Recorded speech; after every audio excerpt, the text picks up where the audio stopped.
Chers amis, bonjour. Je suis donc le père Ulrich de Gélis. Je suis le directeur du pôle de recherche du Collège des Bernardins.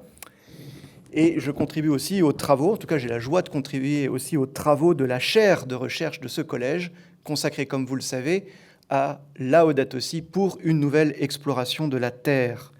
Cette chaire que nous avons confiée au professeur Grégory Quesnay, qui est ici présent évidemment, cherche à identifier, à sérier, éclairer, documenter les implications profondes de la mutation climatique pour nous autres les hommes. À ce titre, nous sommes donc très heureux de pouvoir travailler pour ce colloque avec la Fondation Nicolas Hulot. Alors, divers liens, tant personnels qu'institutionnels, ainsi qu'une proximité dans l'attention aux événements de la Terre, rapprochent nos deux institutions.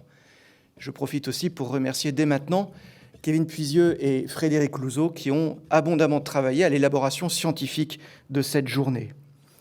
Et ce qui est ressorti de ce travail en amont, pour alimenter nos réflexions communes, c'est de nous pencher, en tout cas pour aujourd'hui, sur un thème assez technique, relativement occulté des débats publics et internationaux en matière de climat, à savoir la question des émissions importées de carbone pour un pays comme le nôtre.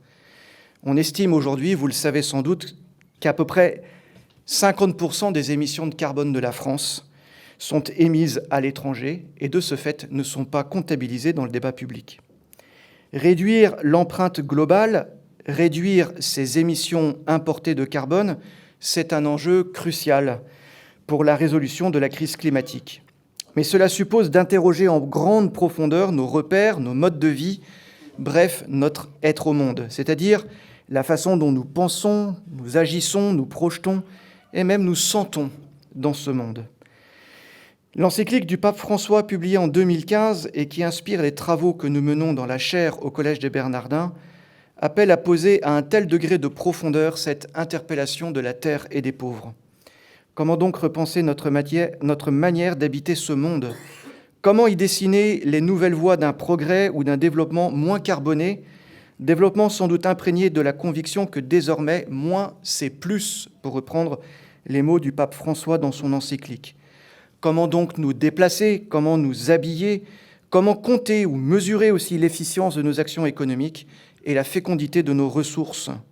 Toutes ces questions, nous le sentons, interfèrent dans nos manières de construire ou d'imaginer le monde.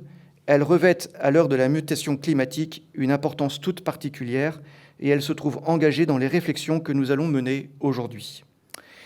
Aujourd'hui, il y aura donc des débats, il y aura donc des tables rondes, il y aura des interventions.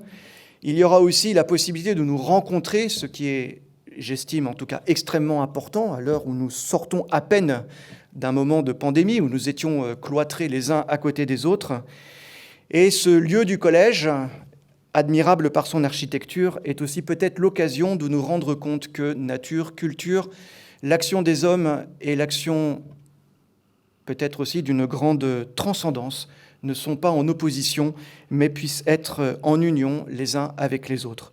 Je mentionne à ce titre que durant cette journée, il y aura une exposition qui est ouverte à l'ancienne sacristie du collège, exposition de Vincent Chevillon sur la question de la temporalité. La temporalité étant effectivement un enjeu majeur, la prise en compte de la temporalité étant un enjeu majeur pour nous aider à entrer dans le débat écologique. Bref, puisse tout ce que nous allons vivre dans cette journée de rencontres, débats, cette exposition et autres choses du même genre, puisse tout cela enrichir nos réflexions et nos méditations pour nous aider à penser ensemble demain et à penser un demain qui puisse être durable. Je vous remercie.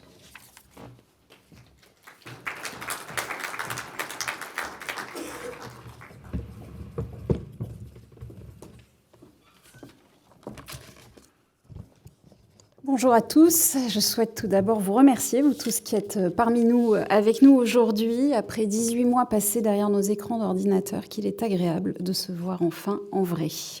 Je souhaite également remercier très chaleureusement le Collège des Bernardins et son équipe de nous accueillir aujourd'hui dans ce lieu magnifique. Nous sommes heureux d'organiser ce temps d'échange avec vous.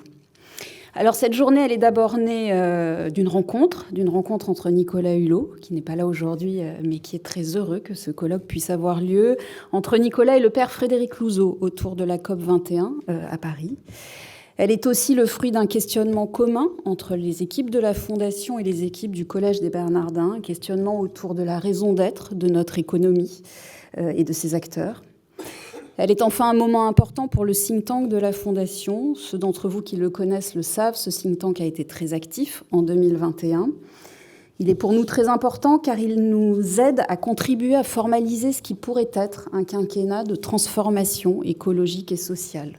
Avec ce think tank, nous souhaitons aider à répondre à la question du comment à travers la proposition de feuilles de route dans une logique de dialogue et avec des acteurs avec lesquels nous ne sommes pas forcément d'accord sur tout. Nous pouvons néanmoins dialoguer et avancer sur un certain nombre de sujets. Car si notre rôle, c'est bien de pousser les pouvoirs publics à agir, il est aussi directement dans notre mission de proposer avec d'autres acteurs de la société des chemins pour y parvenir dans la justice sociale. Alors la crise écologique nous oblige aujourd'hui à changer de focale. Parler d'industrie, c'est parler empreinte écologique et émissions de CO2 importées. Parler industrie, c'est parler tout au long des chaînes de production du rapport de la France et de l'Europe au reste du monde. Parler industrie, c'est aussi parler emploi, justice sociale et collaboration. Autant de sujets qui nous réunissent aujourd'hui et qui sont particulièrement d'actualité, 2 jours après la présentation du plan France 2030 par le président de la République Emmanuel Macron. Donc avec cette journée, nous avons voulu nous offrir un temps pour penser la complexité autour de ce sujet majeur qui sera sans doute l'un des grands enjeux des prochaines élections électorales. Pour penser aussi la France en 2030, en 2050 et au-delà des seules idées de croissance, de conquête de marché ou d'augmentation du PIB.